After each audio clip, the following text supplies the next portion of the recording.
Mexico City, Brussels, Dubai, and Miami have all been my home at one point. I think there are some nomadic tribes in Africa that move less than I do. The last few times I was told would be the last, but then soon enough I hear, girls, we're sending you to an only girls Catholic school in South Africa. Girls, we're sending you to a boarding school in Miami. And keep in mind, most of the countries I moved to have no relation to me at all. If there was one phrase I could never hear again, would be, girls, we're moving you to somewhere else. I felt like a voiceless delivery package. But now that I look back, I see how lucky I've been to have been able to see a good part of the world and kind of understand how it works. I still have a lot to learn, but moving has definitely allowed me to see beyond my bubble. And growing up in Dubai, I was not ever really exposed to anything. It's a small city, and I lived there when it wasn't as big and popular as it is now, and there wasn't that much poverty or suffering, so you can only imagine me as a child. I was very spoiled, I cried about everything, and I didn't know anything about the world. So my parents decided I needed a change of environment. I was also not the best student, and I managed to get myself into trouble at a young age. So one random summer day, my parents sat me and my sister down, and my sister was a good child, but she always had to follow me wherever I went. And they said, we're sending you to an only girls Catholic school in South Africa. And I thought my parents were crazy. I had never been to South Africa before. I never even thought of South Africa in general. And I didn't know one person. So I remember how stressed I was about having to start my life all over again. And it was a while that I moved away from Brussels, so like Dubai was my home. And as a modern oasis, it had everything I wanted. It was like my parents were dragging me out of paradise.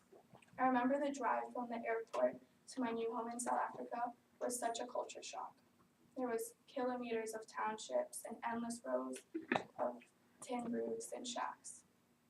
I remember, and this was just such a shock to me because in Dubai there's no poverty or inequality or suffering.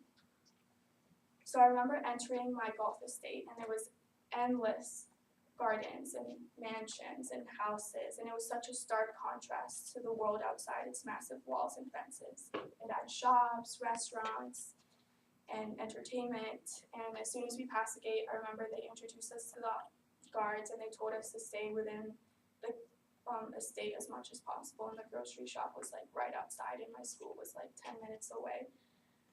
And I remember my first day of school as well. There was such a lack of diversity. I was the only foreign child with a different accent. So, and Dubai, that was very different because everyone in Dubai is from a different country and no one's local. So my community was just like my school. Inside it was perfect, and then right outside I can see poverty, suffering, racism, and inequality. And for the first time I had so much guilt about having so much, while most South Africans had so little. And keep in mind, like in Dubai, I had no basis for comparison. So I finally realized that I always did have gates around me, but the gates in Dubai were invisible, and it kept me from seeing life as it truly is. Over the next year, I traveled all over South Africa with my eyes finally open.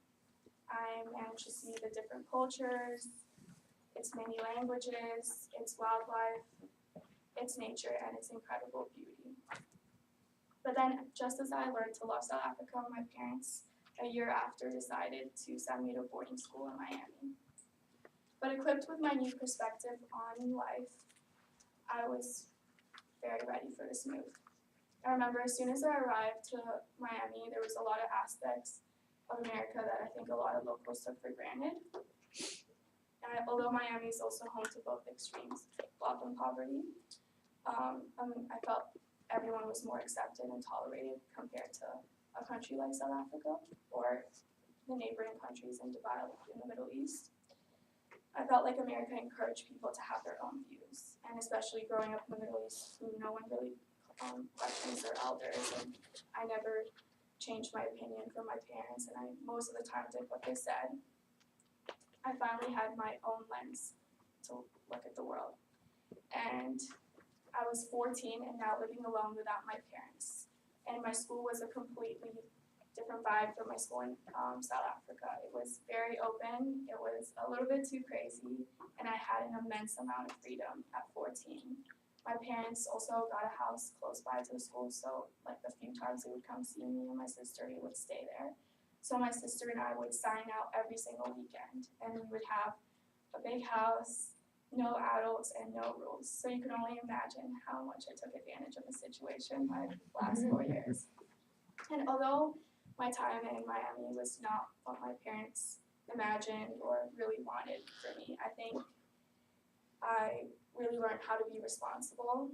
It made me understand more of who I am, and it also took me out of that fairy tale bubble that you live in, that most kids live in when they're parents. So I believe everything happens for a reason. And even though I often grumbled about having to move from one country to the next, I realized that my experiences shaped the person I am today and given me a unique perspective about me and my responsibilities in it. I saw how living in South Africa was like taking a blindfold off, but living in Miami was like looking at myself in the mirror.